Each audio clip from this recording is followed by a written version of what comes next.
Hi there, Shauna Klingerman for Archer and Olive here, and today I'm going to show you how to create this spread using your own word of the year. For this project, we will be using an A5 journal from Archer and Olive, as well as calligraphs and a white acrylograph, also from Archer and Olive. For a full list of our supplies, be sure to check out the links below.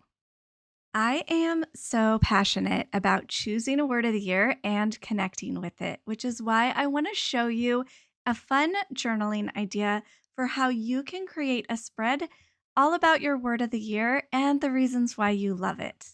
If you want more information about words of the year, there is a ton of info for you in the blog post linked, but let's go ahead and just start creating.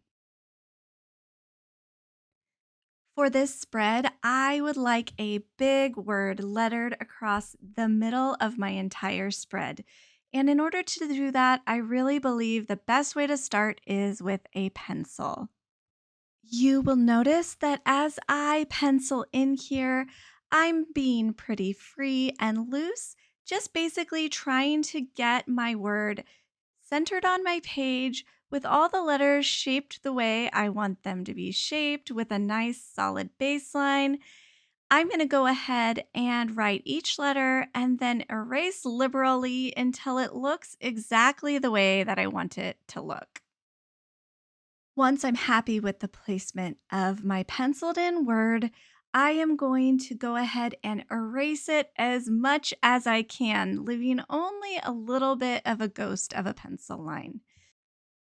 Now's the fun part. Let's pull out our magenta colored calligraph and brush letter this word.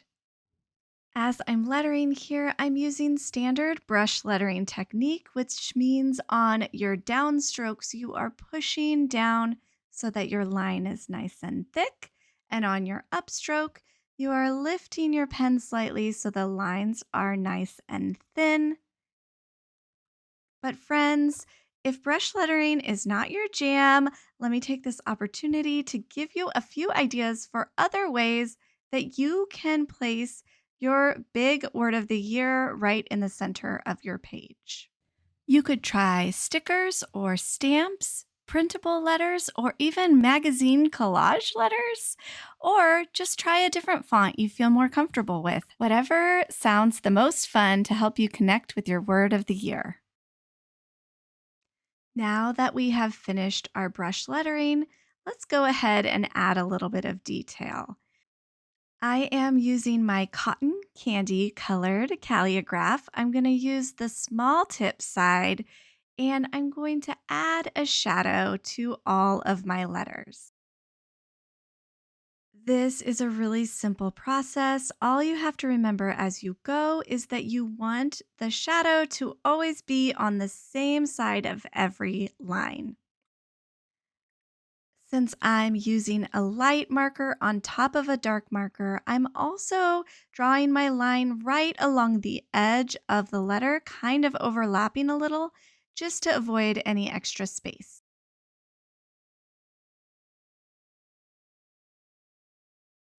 I feel like that in of itself makes this already pop, but why don't we take it a step further and grab a white acrylograph? This is the one with the point 0.7 tip, and I'm going to add some highlights. These highlight lines go right in the middle of the thickest line on each letter. These are going to be your downstrokes from when you did the brush lettering step. For my highlights, I like to do two shorter lines with a dot in the middle. This is just my personal favorite way to make a word pop.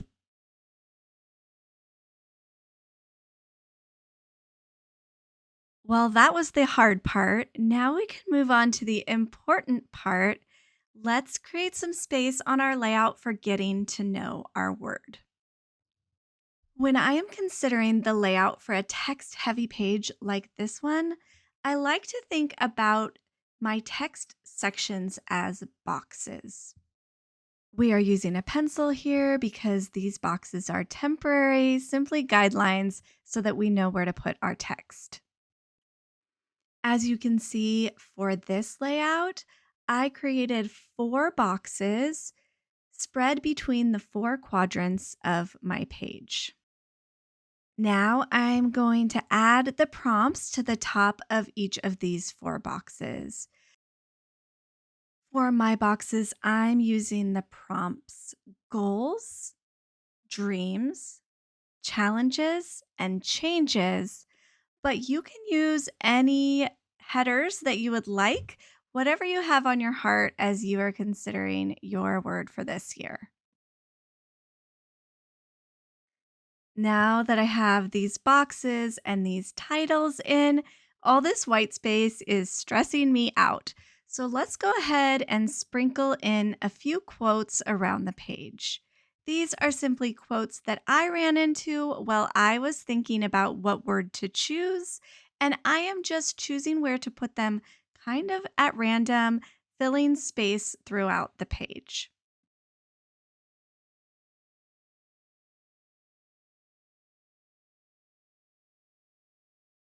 You might notice that as I'm adding my quotes, I'm also adding a few lines either over and under the quote or sometimes at the end of a line that comes a little bit short. Once again, this is all about making sure everything fits in a box of sorts. And so I'm trying to keep that visual going with my quotes as well.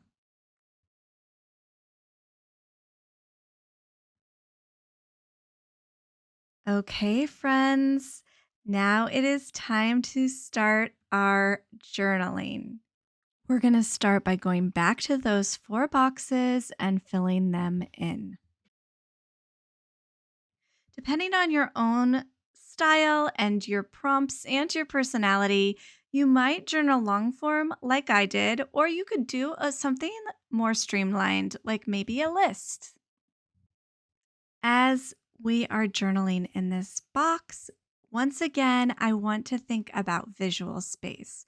So that means I'm going to try to have all of my lines kind of go margin to margin within my box.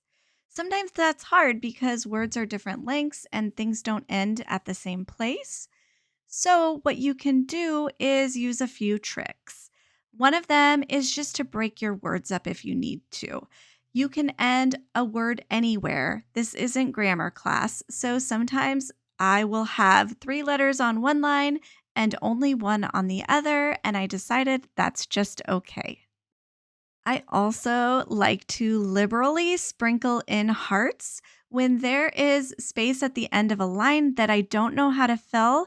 A little heart drawn just with my journaling pen works perfectly. You can also just pull in that line trick back from the quote. If a line doesn't end where we need it to, just draw a straight line afterwards to bring that I back to the end of the box.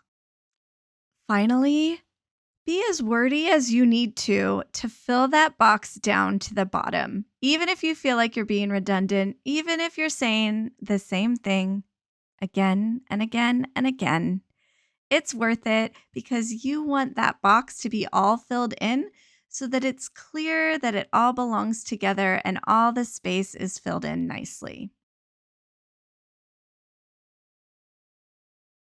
And after filling in all my boxes, I decided that there was space that needed to be filled with just one more quote.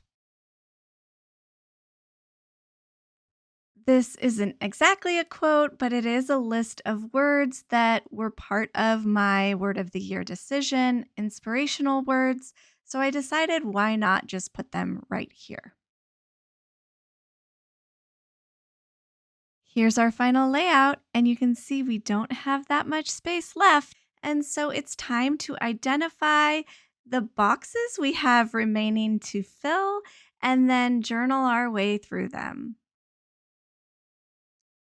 For the sake of making this clear, I went ahead and drew these boxes so we could kind of see where our journaling is going to travel. Once again, I'm going to follow the same strategies I used before to try to just fill in that open space. I want to remind you that if you would like some inspiration, head to the blog post below. There is a free printable with journal prompts and more information about how to connect with your word. For me, I think I'm going to use this space to do one of my own personal favorite word of the year practices, and that is to write a letter to my word. Look at that, friends. We're almost done. All we have to do is erase those pencil lines and add a few final touches. Looking at this page, I'm noticing just a few empty spaces. Let's start with just adding a little description to this quote here on the bottom left. This is my mantra.